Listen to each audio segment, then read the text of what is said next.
po guys, ayan, nagluto ako guys ng tinulang chicken. Ayan. Tapos nilagyan ko ng lemongrass. Ayan, naka-lemongrass.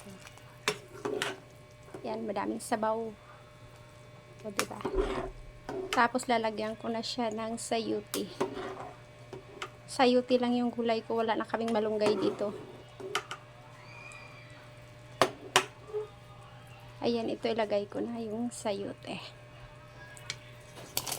Ayan, ang pinakagulay ko, sayuti. Tsaka lemongrass. Yun lang. Sili. Yan. O, diba? Ang dami.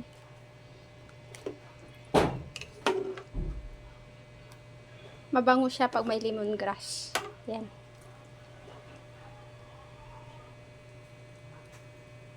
Isang peraso.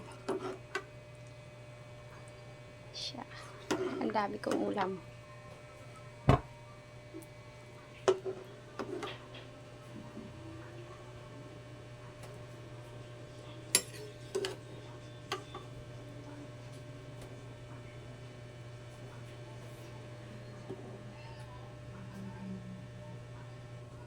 Ayan, yun lang po guys. Maraming salamat sa panood. Bye-bye!